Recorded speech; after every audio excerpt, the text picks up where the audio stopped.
Thank you everyone for tuning in to our Adapting to Pandemic weekly online town hall series, which is brought to you by Alchemy, an initiative of Kepler Institute focused on building community wealth. Alchemy is giving out $500 grants each week to an artist or entrepreneur as part of our lead support fund. Starting today, we will also be giving out a grant of up to $500 to help Indianapolis residents pay their bills through the Community Now Fund. This week's winner of the lead grant is, drumroll please, Akeen Bishop. Akeen is an entrepreneur and his business is Healthy Hair King. He specializes in healthy, natural, and relaxed hair and weaves and is accepting clients by appointment only on Mondays, mask required. Learn more and book him on Instagram at Healthy Hair King. This week's winner of the Community Now grant is Cherie Spurrier. Congratulations. The lead support fund is made possible by our supporters. So far, we've raised $2,700, which has allowed us to give out 5 grants so far. Last week, our Giving Tuesday Now campaign, we raised over $35,000 to support these funds with the help of more than 80 donors. Big thanks to everyone who gave and to the Central Indiana COVID-19 Community Economic Relief Fund for providing $15,000 in matching funds. You can always learn more on our website at kepra.org.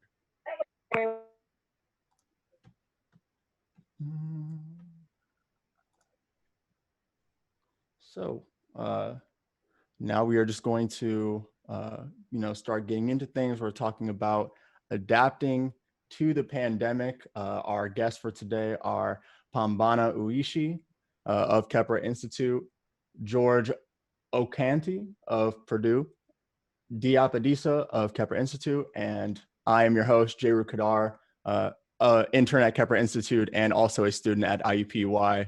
I'm going for civic leadership. And can everyone hear me okay? Yeah, I can hear you. Excellent, excellent, excellent. So, with this conference, we were trying to come together to kind of share our ideas and strategies for building and improving on the economy and on our culture and community as we come out of this pandemic. Just real quick, what are some of the things you've been working on recently? And this is a question for everybody, but I guess we can start with Pambana since you're on the screen right now.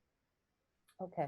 So I guess I'll say again, today's topic is about a summit that we're holding on May 30th called Thinking, Learning, and Doing in the New Normal. And one of the things that I've been working on is that I'm going through a training with a colleague, Nicholas Johnson, to put together what we call an integrated capital fund. So the 2 grants are part of our community impact fund, but we're also looking at creating alternative financing to be able to support underserved, low-income businesses in our community, people of color, help them acquire real estate, which might be mixed-use real estate, and then also looking at community land trust. But trying to learn how to put together this fund that would have people who can make donations, people who can invest, that we can provide loans and grants and those types of things. And so that's really exciting. But all of it around the focus of community wealth building, which is, how can we create businesses in our community and own property in our community that benefits everyone and not just individuals, and it's people who are invested in improving the quality of life for themselves and others in their community. So that's what I'm working on. That's wonderful. That's wonderful. Diop, would you like to go next? Yes, indeed.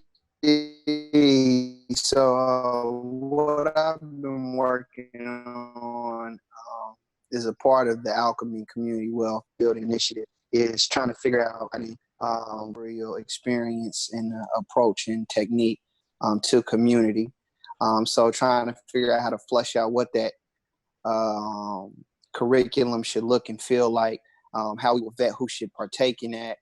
Just basically trying to create that program and provide some clarity on what we would like to offer, what we think we're best suited to offer in the new world that is upon us. And another piece that I'm also a part of is a part of Kepler, which is the Cafe Creative Initiative, which is basically about how to create space and a platform for artists to grow, as well as have some self-determination on when and how they perform and how they leverage their own art for the benefit of community. That's wonderful. That's wonderful. I think artists are very underrepresented in the continuation of culture as we progress out of this pandemic. So I look forward to talking about that a little bit more here soon. George, what have you been working on? George, you're muted. Thank you for having me here. Well, with this Economic Development Consortium, we've been meeting for almost about 6 or maybe 9 months now. But I'm working with a group of members of this group. I'm going to give a shout out to Bernardo Brits, who was able to help us with some of our speakers. Taisha Sellers was also on our team, and Paulette Fair is also on the team for the education part of this summit. So we'll be kind of looking at the broad spectrum of, what the current pandemic is going to mean to minority and limited resource communities and how it's going to affect them, especially in areas related to the digital divide and how it's going to affect, our children going forward. I work with Purdue Extension. I'm an extension educator with Purdue Extension here in Marion County. And, what we do is really getting the resources of the university and making it available to the community. So we consider ourselves as the embedded community partner within the Indianapolis community. So we support the community through our 4-H programs, our health and nutrition programs, wellness programs, ag and natural resource programs.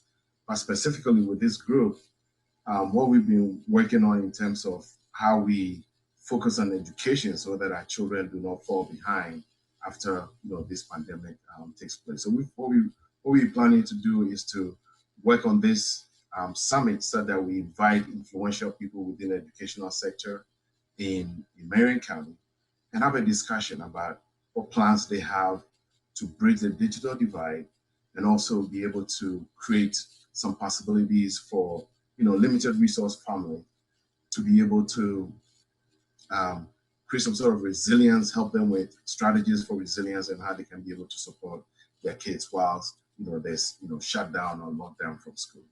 So those are the things I've been working on with my team, and I'll be happy to talk more about that and encourage people to to attend the summit that we are planning for on May 30th.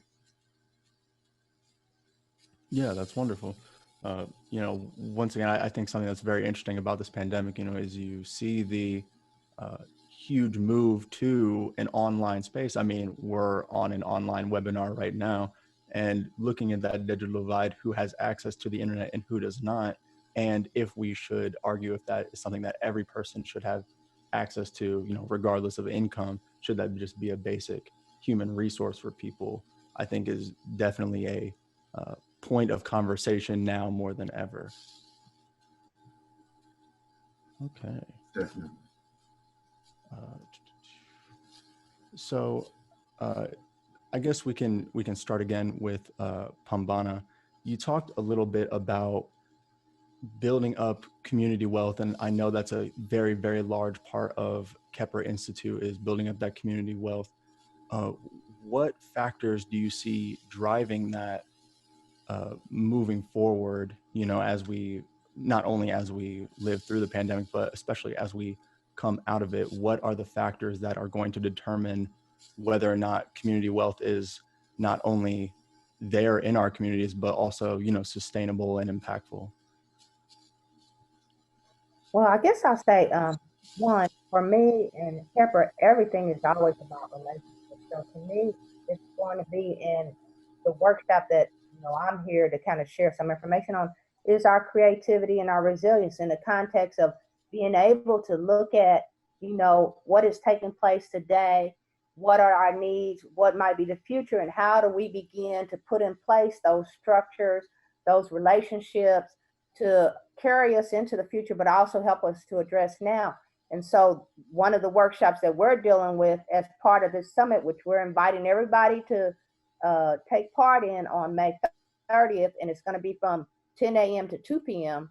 And we have a keynote speaker, Jessica Gordon Nembhard, who wrote about, like in past times, African Americans, how we've been creative in the context of our economic thought and practice, coming together through cooperatives and those kind of things, pooling our resources, but also educating ourselves. So we're going to have we're going to have 4 workshops, one on building local economy, one on affordable and accessible housing, one on education, which George is talking about, and one on creativity and resilience. And in the creativity and resilience, we're saying as a people and as individuals, we have strengths that we've consistently used, whether it be during the time of slavery, whether it be during the time of Reconstruction, whether it be during current times, and even now in this pandemic. So what are those strategies? What are our creative strengths and capabilities that we tend to tap into as individuals and as a community to help us be resilient, to help us come up with different ideas and different ways of moving forward, and to keep us as a people growing and thriving? So I guess I would say, to me, our relationships, our creativity, our openness to, trying to do things different ways, but then, our cooperation, collaboration, working together, social capital, pulling on that.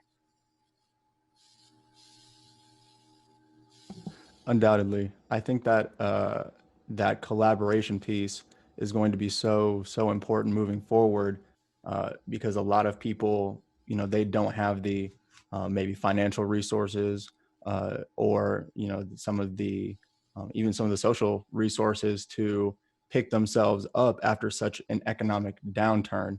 And it really is in the people in your very own community that you can find the assets in, like, oh, who can farm, who can get the food, who can make our clothes, who can provide video and stuff like that. So building up that social capital, undoubtedly very, very important. One second.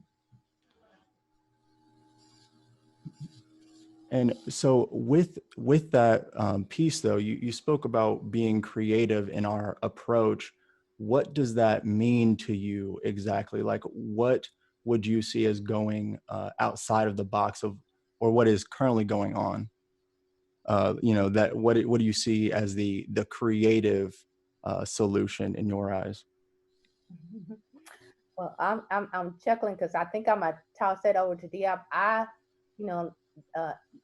guess I would say I am a creative person, but in a different way. And my thing is more in the details, but I feel like, our storytellers, and like right now in Kepler, like we have Keenan, who's been working on stories from the front line and people talking about, what they're doing in community, how they're connecting. So to me, a part of the creativity is storytelling and, communicating to people that we can do this, we have done this, we can get through this, and this is how. And here are some stories of inspiration in terms of what people are doing, but also, through music and those other things. So Diop, because you are the artist in my life, I'm gonna pass that over to you to talk a little bit more about creativity and what you see going on.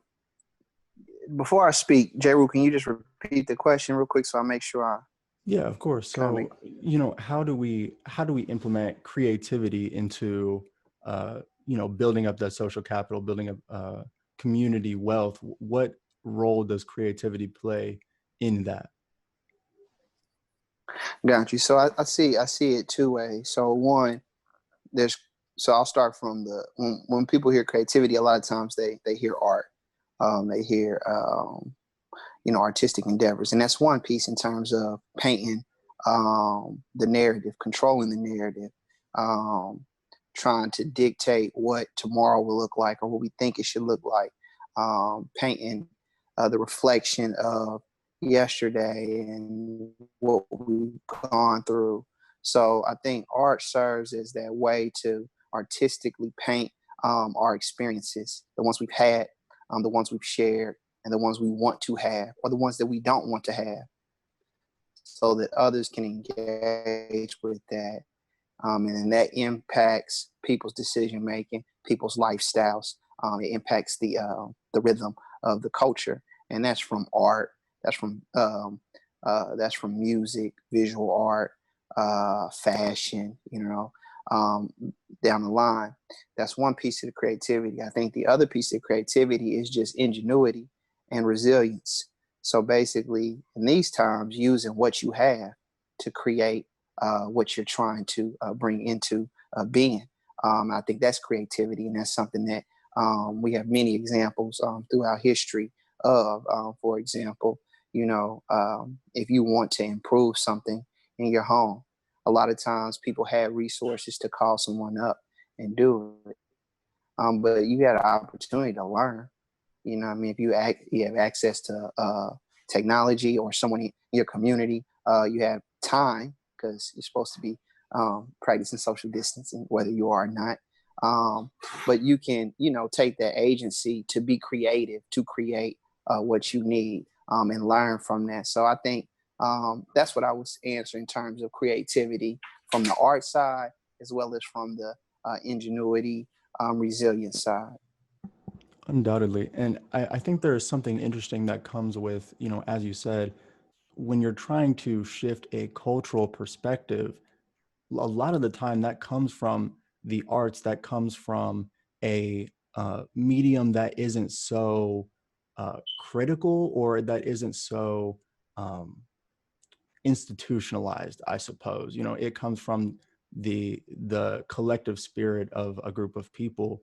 When you say, oh, this is my experience, how can I relate that experience to people, whether that be through a painting or through music or whatever. I think that speaks to people a lot more so than just spouting off random theory, like harsh political theory or something like that. I think it's a lot easier to reach people through those creative means, to kind of get people in the groove of things through some of the creative endeavors that you mentioned, for sure. Okay. And so, George, what really interested me about what you said was the part about the digital divide. How do you see that playing into education, and how do you see education moving forward, for our young people out there who, might not have access, whether that be in primary school or in secondary education in college and stuff like that? How do you see that playing out and moving forward? Yes, thank you. One of the things that have manifested as a result of the COVID-19 pandemic is really revealing the inequities that already exist within our communities and our society. The haves and the have-nots. And so one of the things that we begin to realize, especially since schools have been shut down and parents are not getting to the point where they have to teach their own kids at home, it's becoming increasingly clear that this disparity is showing up in a big way.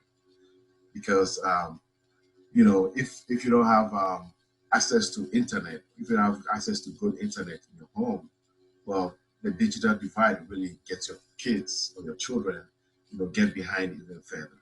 So technology has become,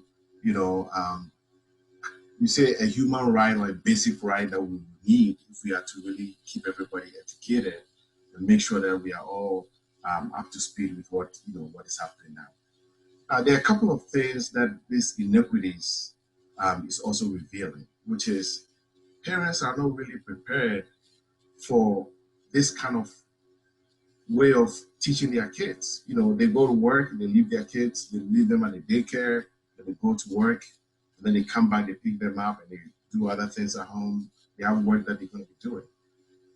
Now they are both at home, and the parents have to teach the kids. And, you will see parents saying, well, I can't do, high school algebra, or I can't do 6th grade algebra, or I can't do. And what is really happening here is that they have work to do. And they also quickly have to adapt to being the instructors for their children. So if you don't have the experience, you've not done this kind of things before, and you don't have the know-how and the support system, and that is why, one of the things that the Kepler Institute mentioned a lot, is really building social capital.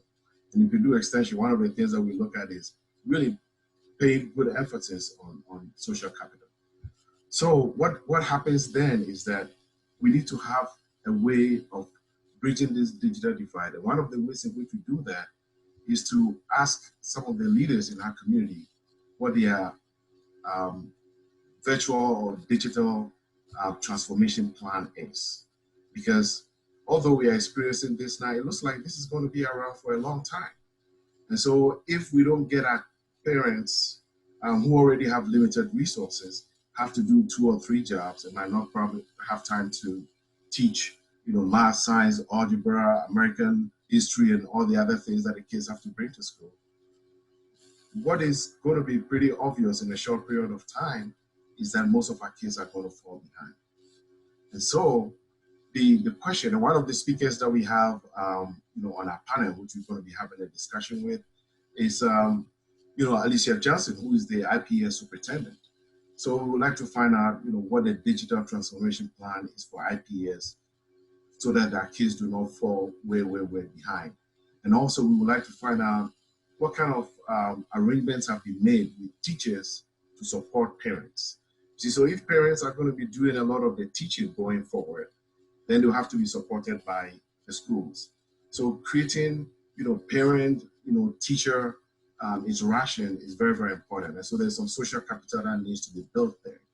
So that with the teachers, now they have to also begin to train some of the parents on how to use some of these digitals, be digitally skillful. So there's a role to be played in all of them. And that is why we want Alicia Johnson to come and explain to us or tell us more about some of the things that IPS is doing. And this will apply to all school districts, really, because the first question they have to answer now, in order not to increase the disparity that already exists, is to come up with a clear-cut digital transformation plan so that our kids don't fall, further behind. So one of the ways in which we can mitigate that is to really build parents up to be a little more resilient. So we got to look at things like, mental health, giving them the tools that they need to be able to support, their students, at home. So there are a variety of things that this new normal is bringing to the surface that we really have to be very quick at, adapting to and really excelling. And that is why the old way in which we thought about things, and the old way in which we learn, and the old way in which we did things, will have to change. We have to adapt to new ways of being very strong participants in the education of our kids, especially as we transform to digital platforms and make them competitive within the education system. Because we all know that with education, they can also be able to build wealth, and they can also be able to contribute to the community, and they can also be leaders in our community, and then we can have a vibrant community. So whereas we have focused on building wealth creation and focusing on the arts and the resilience that we create among people, it is also important for us to look at how we educate our people to be resilient, understand the systems that are for and against them, and also have a very good way of having an approach where we all not shy away from all the digital challenges that are coming up now, but to embrace it and know that that is going to be the way of the future. But we have to support parents to be able to do that effectively so that the students will also be able to accept it. So it's a new challenge for schools, parents, and the students. And the extent to which we embrace it and see it as a new way of learning and looking at what is going to come in the future, I think that is the discussion that we'd like to have. And I think you touched on a great point there, is that we are kind of, and this kind of leads us into our first question from the attendees currently, is that, in light of the current debate about the length and damage that this pandemic is doing, economically speaking, a lot of the health infrastructure in our country really isn't holding up.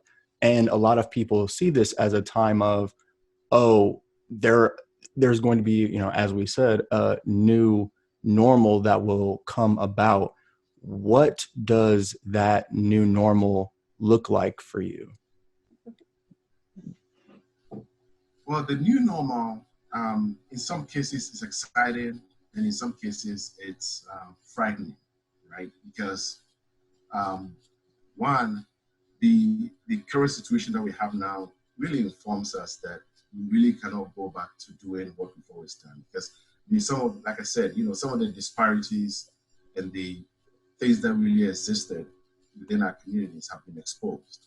So there's no point in going back to how things used to be, because obviously we had winners and losers.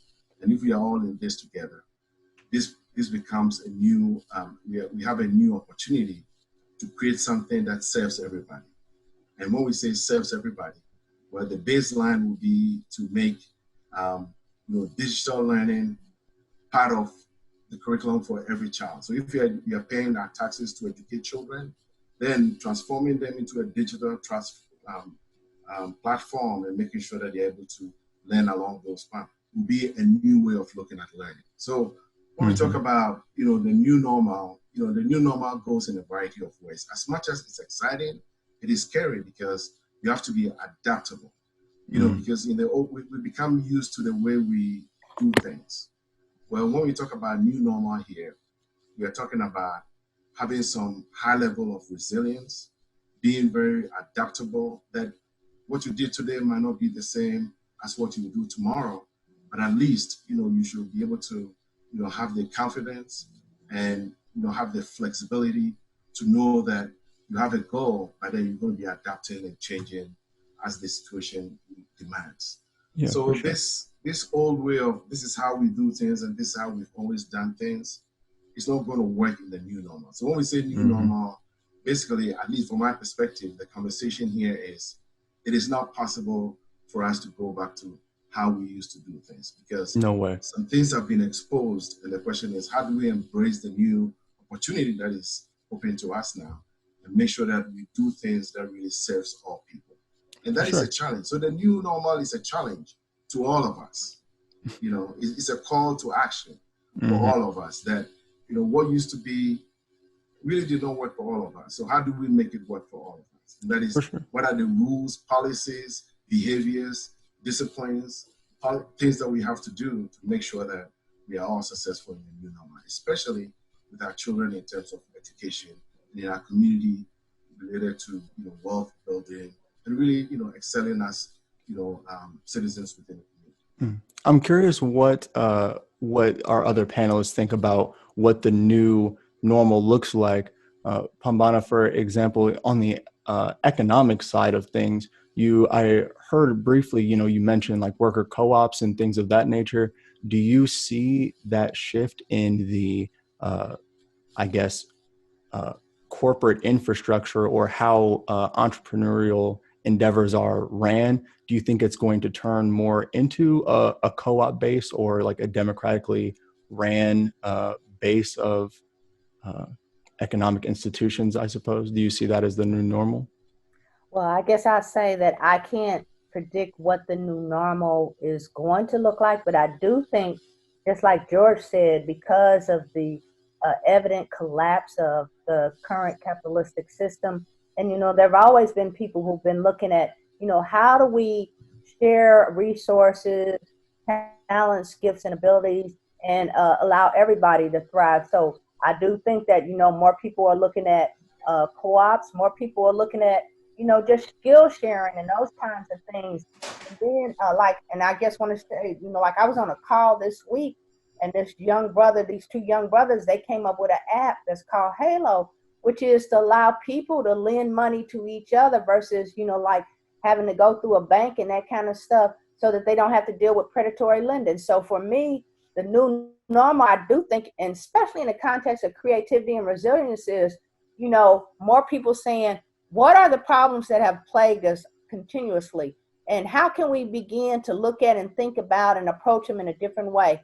And, right now, because of social distancing, a lot more of it is online. At some point, we'll hopefully return to being able to get out and have contact with each other. But, how do we use these tools in new ways that are more engaging, that allow more people to participate?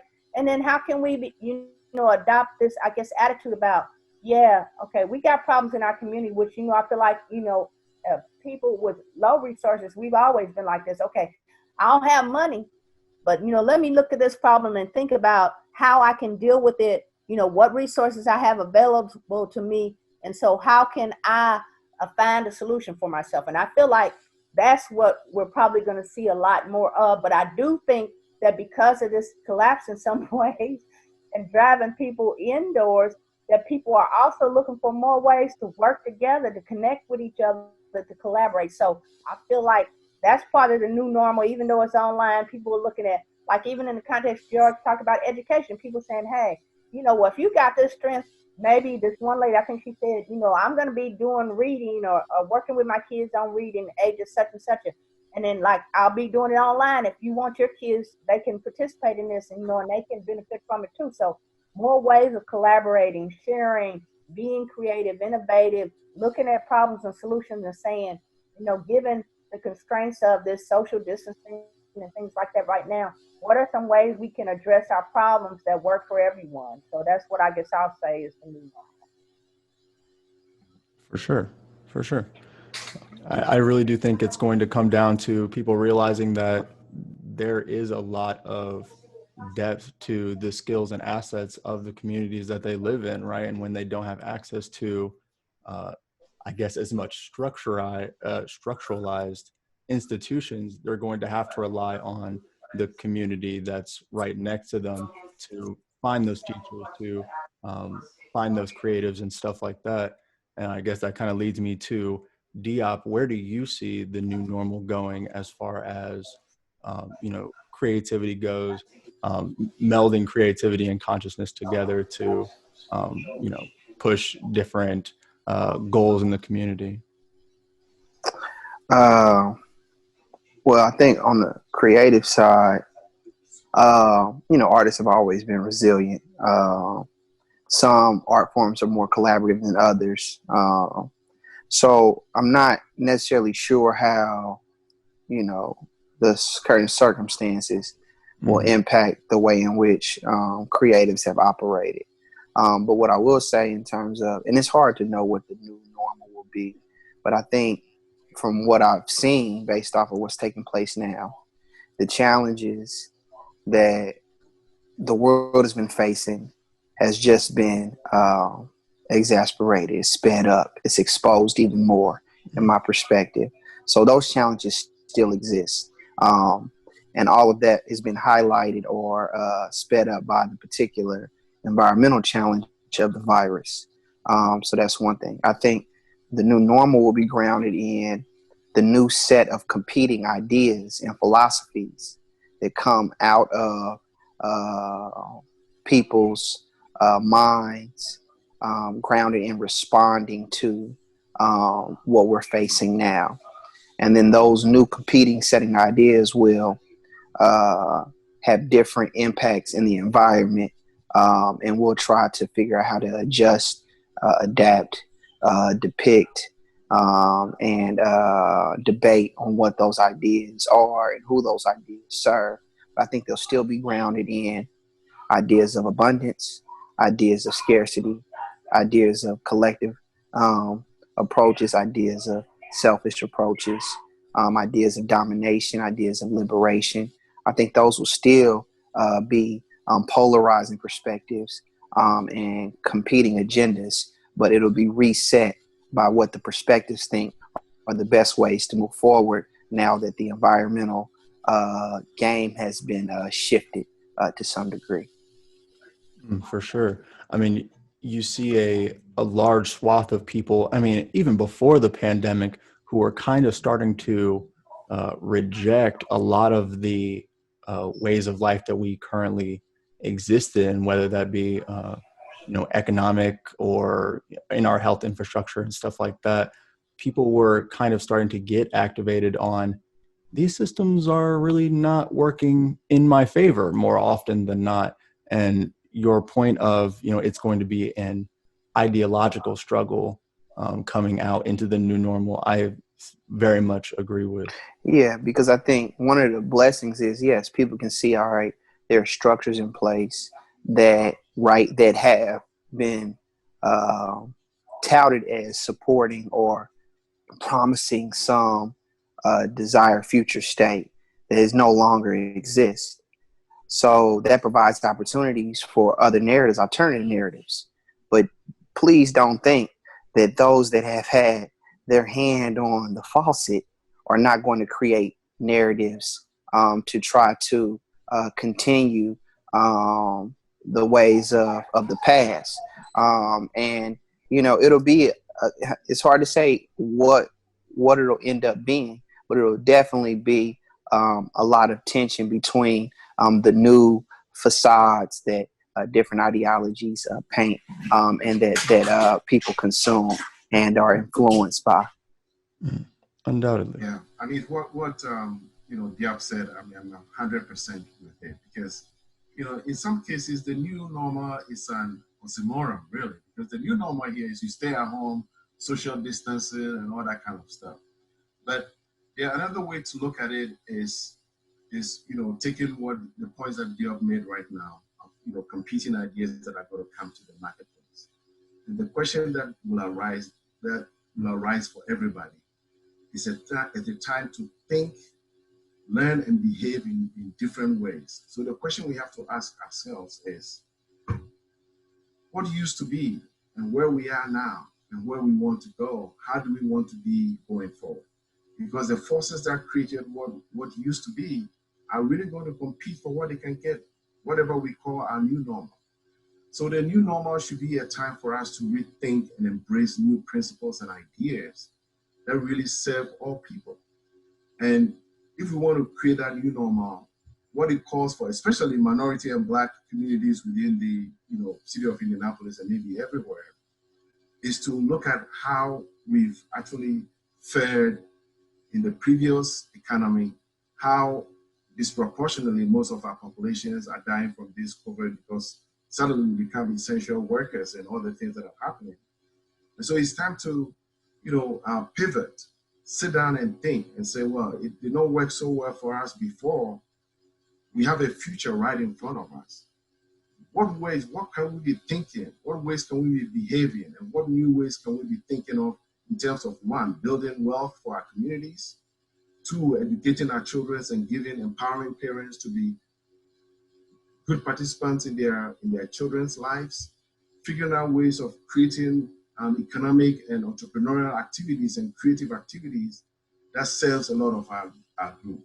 Now, if we don't do that, what is going to happen is, and that brings me back to what Diab was saying, if we don't pay attention and embrace the situation that we have, well, we're going to end up with another situation like what it used to be. So it is an opportunity for us to look at the way we've behaved in the past, the way we've thought about things in the past, and the way we've done things in the past, and realize that it don't serve us so well, and then figure out new ways of thinking, doing, learning, and creating a society or a community that works for all of us. And that takes a lot of resilience, you know, energy, vulnerability, you know, some sort of empathy. Now, this is the first time, well, that I know of, that leaders have found themselves in the same position as employees or all of us. They are all uncertain. I mean, if you look at leadership now, there's a lot of uncertainty. They all seem to be confused and they are all kind of anxious, right? So the new normal and the new way of living and thinking means that we have to be very agile. We have, you know, agility will have to be a good thing that we got to be looking at. You can also see that based on some of the things that Pambana said earlier, we will need to have some level of humility, you know, hope, and find ways of, you know, inspiring people and really connecting with people from an empathetic point of view. So empathy is going to be a soft skill. Well, for me, it's an essential skill. We need to have some of empathy, you know, developing here. And so in terms of innovation, you know, agility, and learning faster using digital platforms are some of the things that as a community we have to be thinking about, embracing, and figuring out how we're going to make it operate for us going forward.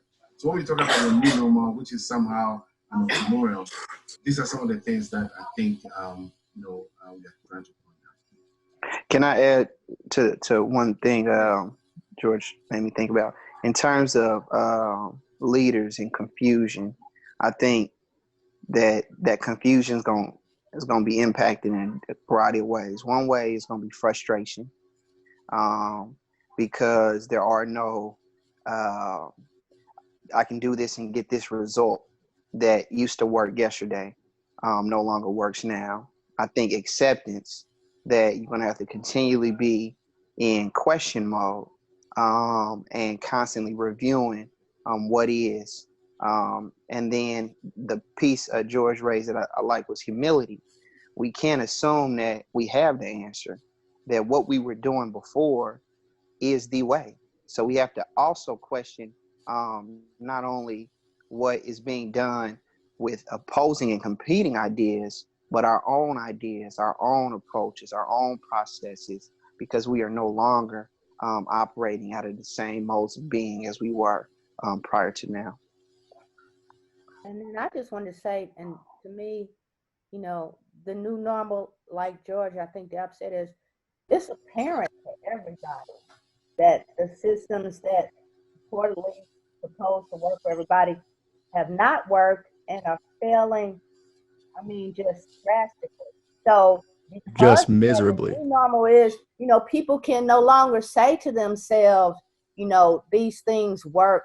They can no longer tell themselves that, you know, they serve everybody, because it's glaringly apparent. So the new normal is, okay, it's glaringly apparent. What do we do about it now? And like Diab said, some people are going to say, well, we just want to hold on in and try to continue to do it. But others going to say, look, you know, we think that there is a better way. We feel that there is a better way. Here's what we want to share. People try it, experiment with it, those kind of things. And let's see, you know, how it moves us forward. So to me, I do think that the new normal is more people being willing to question what had been traditionally held as, you know, like, you can't challenge it. And so now it's like, there is no need to ask, can you challenge it? It's already been revealed that it doesn't work. And so people are willing to look at other things and try new things, even though, you know, some of them are struggling to think about what the new might be. But like George said, being adaptable, being flexible, being questioning, trying, experimenting, I think that's going to be part of the new normal now. More people are willing to do that. And I think it really just comes down to people finally taking a second to think about what they want out of the society in which they live. I mean, a lot of times you look and America holds itself up on the ideals of meritocracy, that you get what you deserve. You know, you put in hard work and you'll make it out okay. And you're starting to see a lot of very hardworking people kind of getting left in the dust. And they're like, well, what's going on? You know, they start to question the systems that they've been living under for a very long time. And I think that is a very powerful opportunity to see things change. And in that, how do we feel we can build the social capital to see those wants and seize those opportunities as they come up, especially now that we're practicing social distancing and things like that? How do you see social capital being able to be built in communities? You know, how do you get that conversation started amongst your peers when you might not be able to actually go see your peers? And I guess we can continue with Pambana on that, or whoever has the first go. I was chuckling, you know, because before, well, there's always, I won't say always, but, you know, now I think we've been, have to rely more on the phone, you know, which we did in earlier periods before the computer came along. But we have the phone, we have the computer, and we have these new tools, which we're using right now, Zoom. And then, you know, like, people live in some collective. So even in the context of that collective, you can build. And I feel like parents right now are getting a, I just want to say, invaluable opportunity of some really deep relationships with their children around education and those types of things. So new social capital is still important. Just that, you know, we're not able to go out, I guess, as much and interact with strangers in a physical way. But we can via the phone, but we can via online, via the internet. And then we can, you know, to some degree in small gatherings, if we trust the people, you know, that they're practicing some safe habits to make sure that they're not contacting the virus. So that's what I'll say is part of it. Yeah, what I'll say is that in terms of, you know, building the relationships, it happens this way, just like this. You know, listening to how people are thinking and feeling, as well as sharing how you're thinking and feeling. And you can do that through Zoom, any of the video platforms, any of the social media tools, and also just the phone. You know, you can pick up your phone and you can look through, you know, I need to talk to such and such. And then that person, depending on where that conversation goes, can invite you to have a conversation with somebody in their network. So it works the same way I think it would work, you know, when we were moving around and in contact. It's just through different tools. I think the tricky part we'll have to think about is once the social capital, and we're clear that it's continuing to be built, how do we safely work together to implement things in real time while we're living through a pandemic? Because we're going to come up with ideas that we feel need to be implemented to have impact on community. So how do we do that through a safe way? So I think building social capital or relationships, which I'm starting to like more than the word social capital personally, and then how those relationships can impact change in a safe manner are two parts to it. I think, you know, relationships. One of the thing that has really you know, sustained at least me over this, you know, period of time is outreach to friends and families and, you know, different networks. You know, I've been able to you know, call my, you know, students or participants in my classes to check on them, see how they're doing.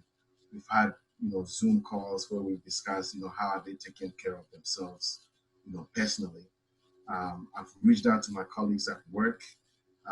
We have, you know, Zoom and WebEx calls that are giving us guidance on what we have to do, how we're going to serve people, why we should be careful. The other thing that we've been doing is we've been meeting as a group, talking about what do we do with, you know, Black and Brown community development, which is part of how we are building our social capital. The very interesting thing is that if you look at the Kepler Institute, for instance, on the website, some of the conversations that we've been having are really kind of populated on the website in terms of resources for parents, you know, resources for people with pandemic, you know, emergencies. So all these things are ways, and, you know, doing webinars about, you know, supporting businesses, you know, talking about issues related to mental health, and really also encouraging people to do things like yoga, exercise, you know, mindfulness, you know. So building, you know, this kind of bonding and bridging relationships is just as important as communicating with, you know, our funders and the people who support us in our work. You know, you can be sure that Kepler is going to send you a notice or something to say, well, you have to donate and you have to do this to support the work that we do. Well, that is part of the network, right? Because it's the network that supports what goes on there. So donating, supporting, and helping really ends up helping, you know, other people within the community. So social capital is built in a variety of ways, either through the relationship that we have with our friends, families, and then expanding our network to relationships and networks and communities. All those things become very valuable in this particular time, because with the education team, and we have, you know, Paulette, you know, and Tasha, they've been talking a lot about, well, if we're talking about education, how do we make parents resilient? How do we support them? Well, how about if they don't know what to do? So the question here is, how about creating a parent support network so that the parents themselves learn to support each other?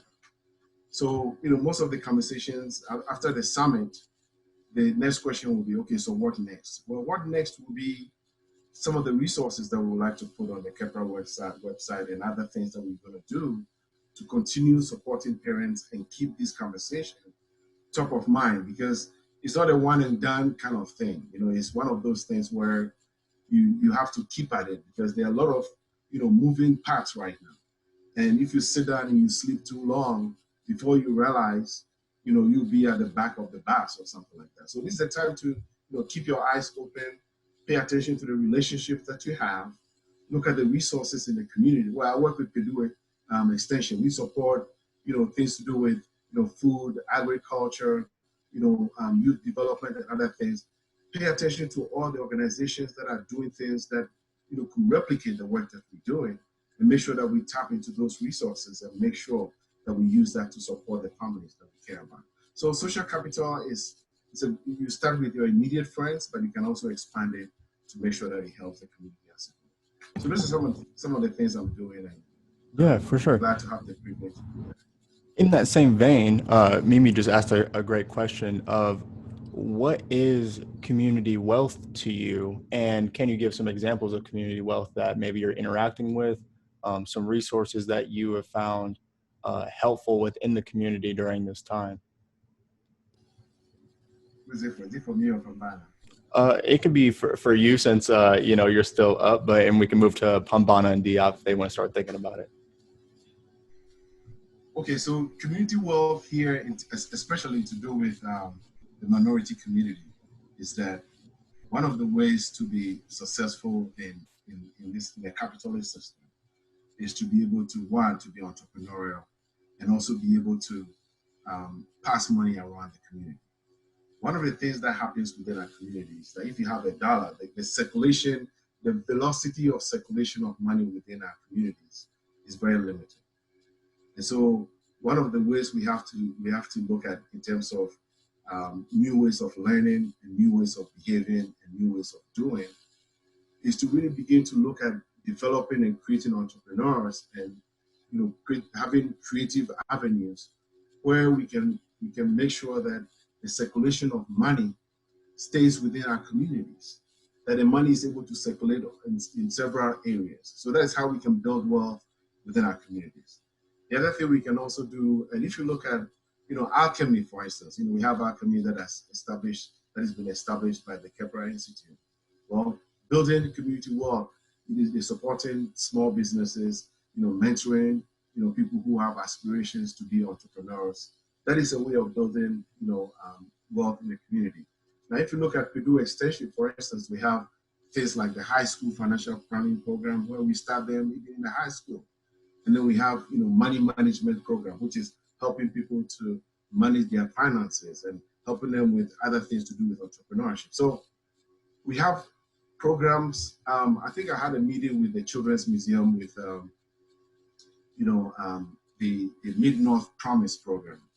The Mid-North Promise program gives scholarships to students to, go within the Mid-North area to go to college and things like that. Programs like this will have to be highlighted because what it does is it puts students and families in position where they are actually able to engage the economy of this community and be influential in making sure that we maintain the circulation and the velocity of good money within our community. And Alchemy is one that is doing it. We have the Children's Museum, we have the CDCs and other people. But one of the things that we have to be intentional about is focus on the velocity of the money within the community. And maybe that is one thing we have to look at and talk about more in the future. So this is my 2 cents on that question. Yeah, for sure. And if for anybody watching, if you want to learn a little bit more about, just ownership in general, because you're right, in a capitalist society, you are going to need ownership more often than not. And that's a problem that is very heavily exacerbated in Black and brown communities, is that we lack a lot of ownership of different businesses and stuff like that. So when somebody gets paid from their job, they're not giving that money to somebody in their community necessarily. It usually exits, that dollar usually exits the community within like 1 or 2 transactions. It's kind of crazy. And a really good book on that is Powernomics by Dr. Claude Anderson. If anybody would like to read a little bit more about that, because that's an excellent point, George. And Diop. Yes. So like for me, the word wealth extends beyond monetary. So for me, community wealth is when a community has all of its necessities. So that community has to be able to influence and dictate the type of education it's receiving. If it cannot, then where's the self-determination? Where is the identity held at? It's held in the hands of someone else. So that's critical community health. Health in terms of physical health, diet, being able to go places and exercise, being able to go places and learn what type of diet I need to have in order to have a good quality of life. I think you need those in your community, but also grounded in the diets that are best for the people that live in that community, and the lifestyle that they need to have in order to continually replenish that community. Entrepreneurship is critical because you have to be able to generate resources to economically empower the community, but also use that as a classroom to teach ingenuity, resiliency, creativity, and a lot of other things that can be extended outwards. Art, you have to be able to have facilities that teach art, where people can practice art, where art is celebrated. These things don't exist in our community. And if they do exist in some communities, is there structure in place where the community has ownership and say? Ownership is important, but a lot of times when we talk about ownership, we talk about ownership through the idea of singular ownership. If we go back and we look at history, there have been Black districts of business, but those Black districts of business weren't insulated from predatory practices, whether that be from the economy of capitalism or just racism, from the KKK or white supremacy in whatever form it took shape to negatively impact that economic movement. So you have to have a communal approach that can allow infrastructures to sustain not just the impacts of a capitalistic market, but also the impacts of a racist infrastructure being in America. So I think all of those things go into wealth. And in order for it to truly be community, community has to be able to have a process where they have voice and leverage over all those aspects, which then lead them to a fully self-determining state. One other thing I would add is energy, whether that be solar, water, electric. Without those things, then you're still at risk for environmental injustice. So those are all the things I see that play a role in our community wealth. And excellent points being made.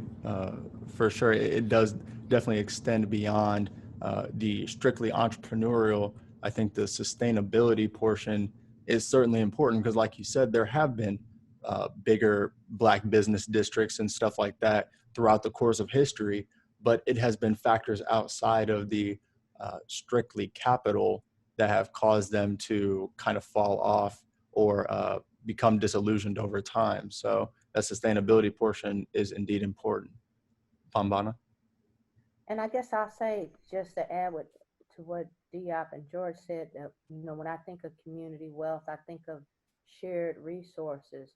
And one of those is information, skills, experience. So, and then, like I said, recycling the financial capital within your community. But for instance, if you had it, which, in other times, I guess before, we came up north and there was desegregation and all those kind of things, you had doctors living in the same community with people who did construction. So kids, if they wanted to learn something about construction, you could say, go on down there and talk to such and such and like maybe you can work with him and you'll learn something, or you could go talk to the doctor and ask them some questions. So to me, it is shared resources, and we have a lot of intelligence, collective experiences also that feed into community wealth, and that can help inform us in the decisions that we make, in addition to, like controlling the land, controlling the businesses, being able to employ kids from the community and others and those types of things. So to me,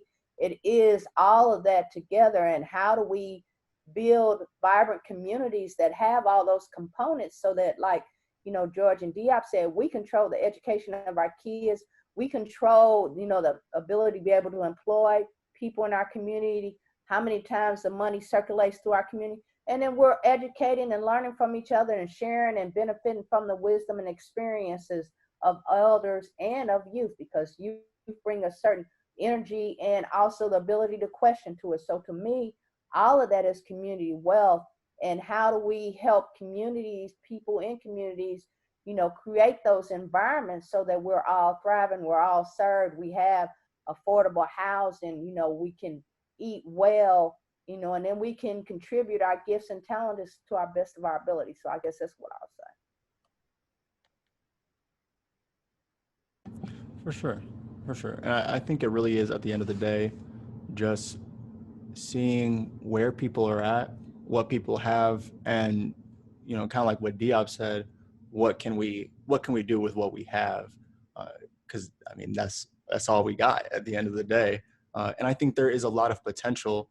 There is a lot of potential for growth, even through the lens of what some might see as limited resources. I think we still have a lot of potential to grow and see those changes and those adaptations that would make our communities stronger. And we have another question now.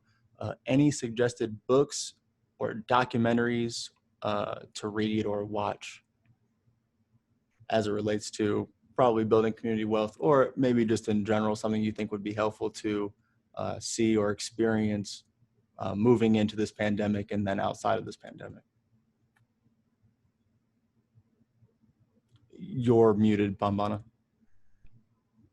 All right, so of course, I'm going to say definitely read Jessica Gordon Nembhard, who is going to be the keynote speaker at the summit. Her book on collective courage, which presents a history of how African Americans came together, formed co-ops, educated themselves and others.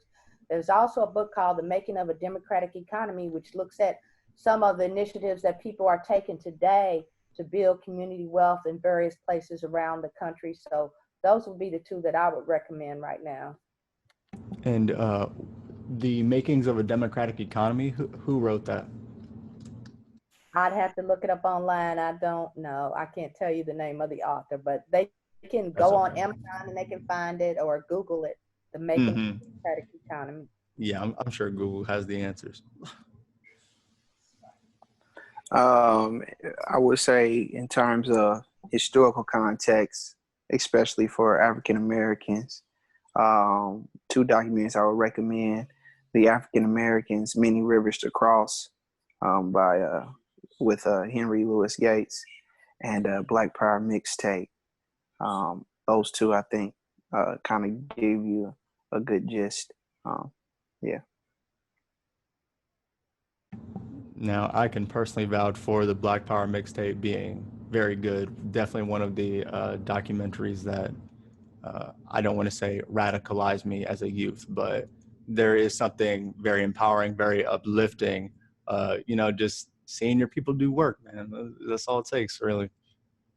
George, do you have any book recommendations? I'll agree with the Black Power one too. But one, in terms of innovation, one of the books that just came out recently is, Strategic Doing.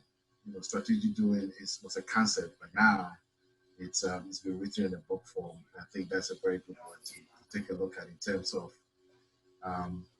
thinking and doing, and using, setting a focal point and working gradually towards achieving your goals. Because we have so many goals, but the question is, sometimes we don't have the structure and the wherewithal to take the steps that are needed to get to where we want to get to. One book that I finished reading just, I think last week, is Pivot, right? I think it's Jenny Gray. I'll put it on there. It's called Pivot. So this time of the pandemic, creates opportunities and challenges. So for an individual organization, how do you pivot for what is to come? So I think,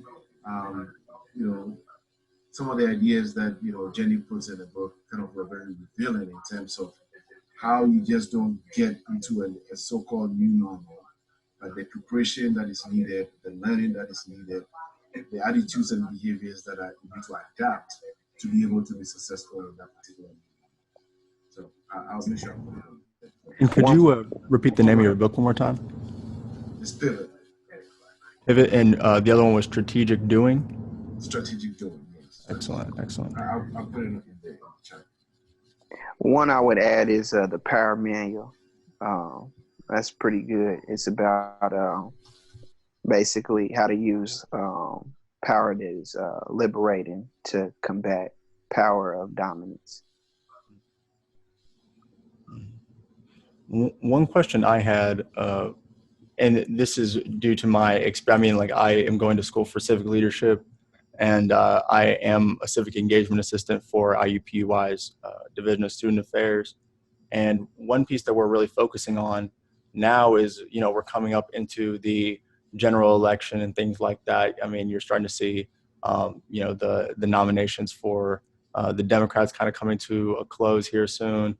How do you see government playing a role in the progression moving out of especially during, but especially moving out of the pandemic? Because to me, they haven't been doing the best of jobs, not only during this pandemic, but for a long time for communities of color.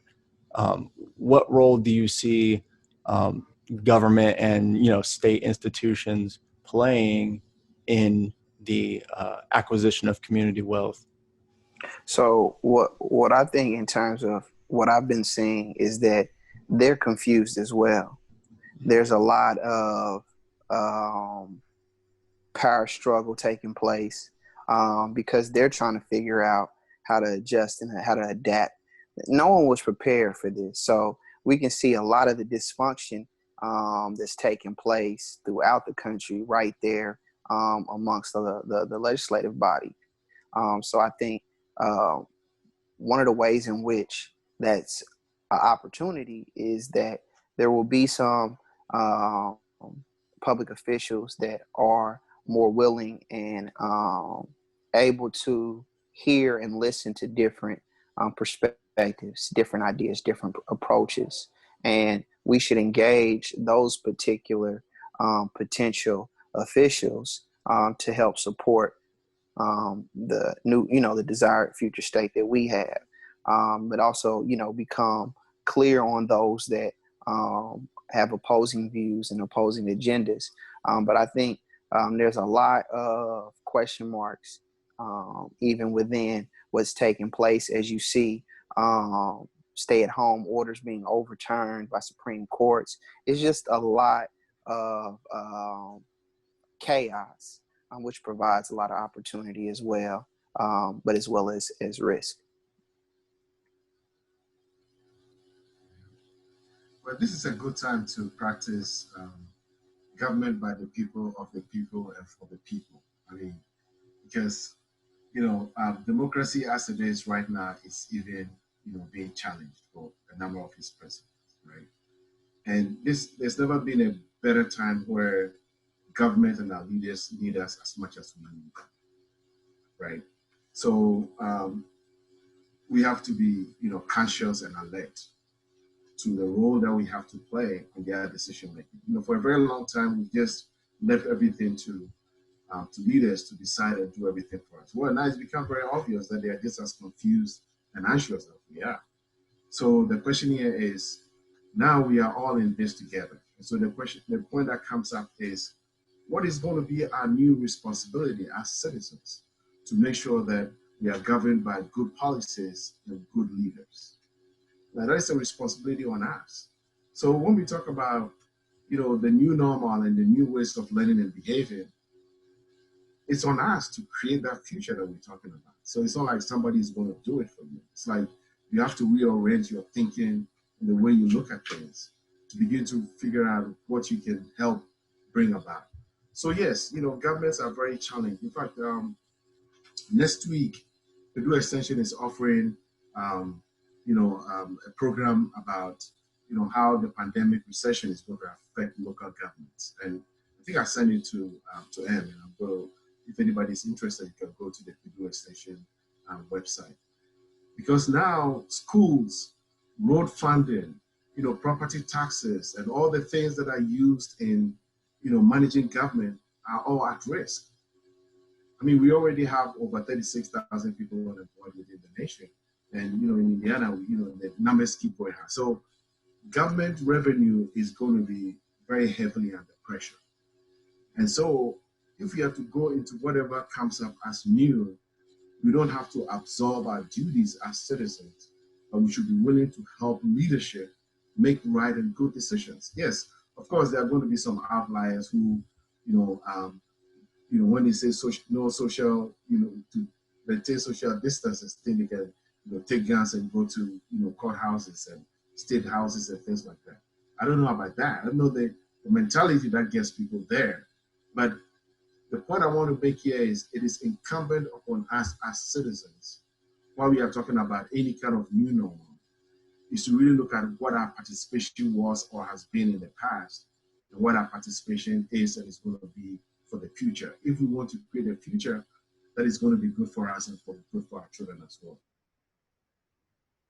So civic engagement and civic citizenship, this is a call to action for us to pay attention to what is happening from a policy perspective, to really, take our democracy to the next level, a level that really talks about, government for the people, of the people, and for the people. Now we have to play a very effective, active role in bringing that about, and not sit on the sidelines and let other people do it for us.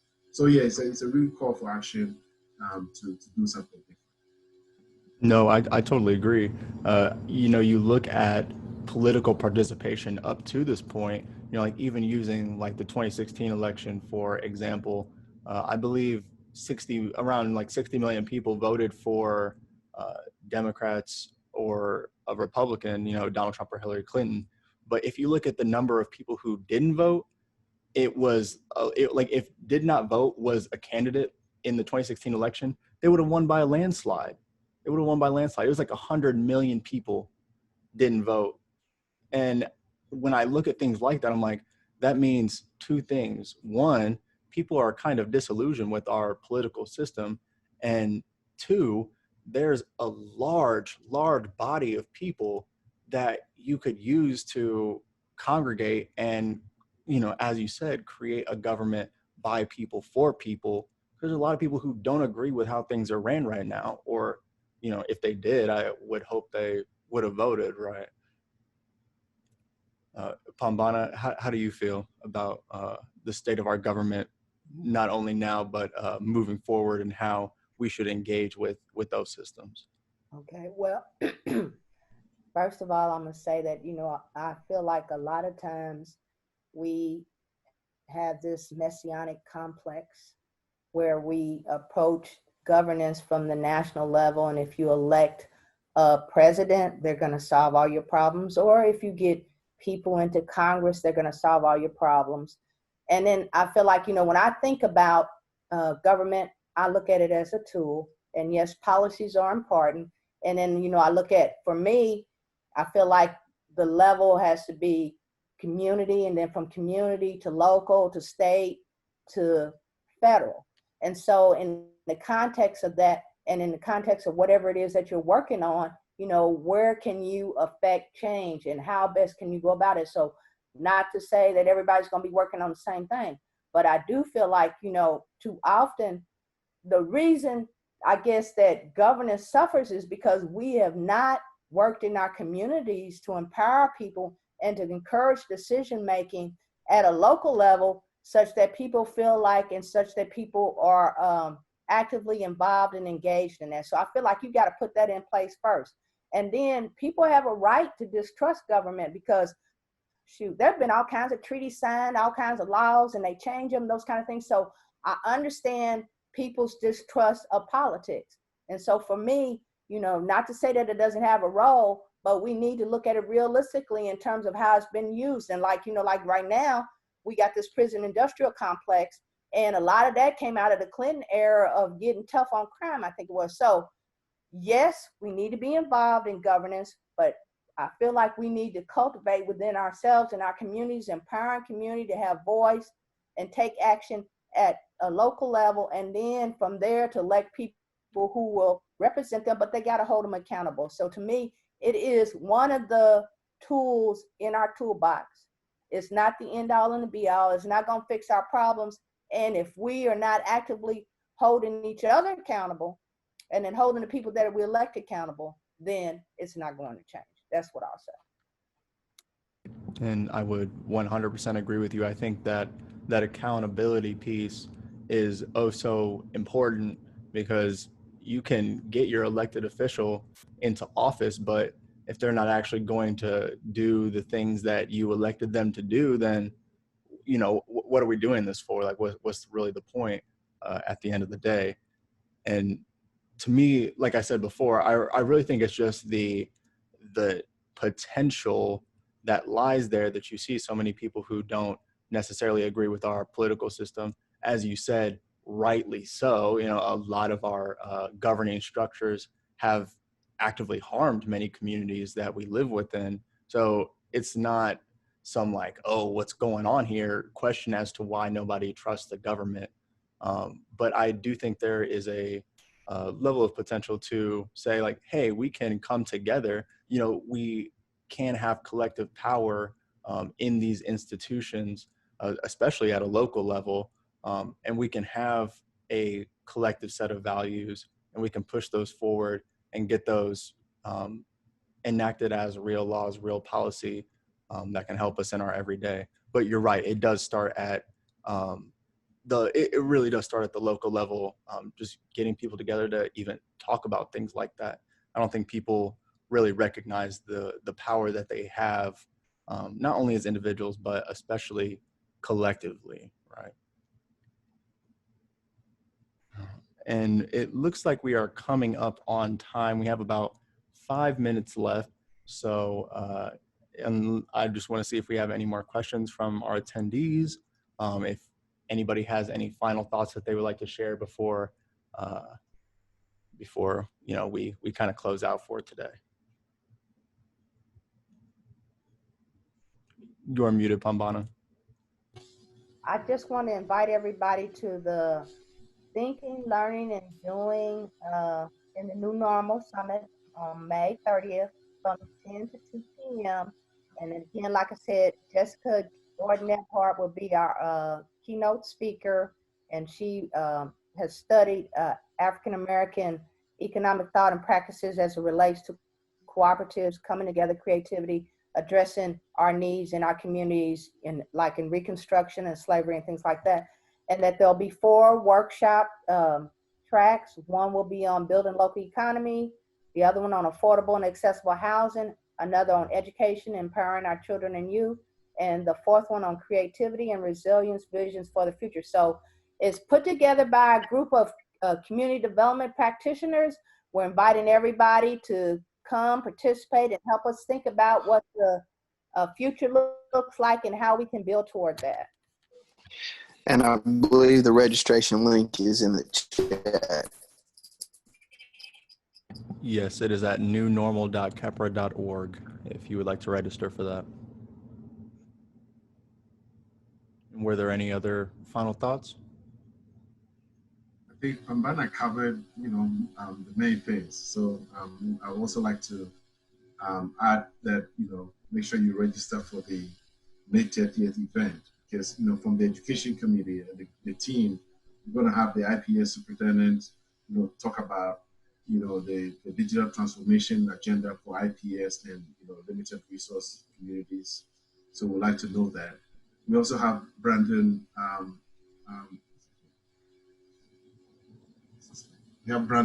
Brandon Brown, who's with the Mind Trust. So Brandon Brown with the Mind Trust is also going to be there. And then we have Khalil Moafrika, who is the Center Director for the Early Learning in Indiana. And with these 3 people, we are looking at, you know, having conversations that will help parents to focus on strategies that will empower them. We are looking at creating social and emotional learning strategies. We are kind of trying to provide access to technology and bridge the digital divide that has become very obvious with that. So we're going to have some big hitters on the panel, and I'm going to be facilitating the conversation with my team. And I would like to invite, you know, all Indianapolis, the world, to participate in this conversation, so we can begin to start finding solutions on ourselves using our own social capital and the relationships that we have to create the future that we want to create. For sure. There are going to be some really big hitters here. I know I'm excited for the 30th. 15 days away cannot come soon enough. I'm very excited to see what the community brings to the table for sure. But yeah, I would just like to thank everyone on the panel today. Your insight was very helpful, not only to me, but hopefully to those watching as well. I would like to thank you for tuning into our weekly online town hall. When the webinar ends, a short survey will pop up, and we would appreciate if you took the time to give us your honest feedback, along with ideas for future topics. Another window will also open up if you would like to help donate to support our work. And you can always tune in next week for us to announce 2 new winners for those $500 grants. Yeah, once again, thank you everyone for participating. Thank you at home for watching and staying at home indoors. We all really appreciate it, and we'll see you not only next week, hopefully, but also on the 30th. Bye, everyone. Thank you. Stay safe out there, everyone.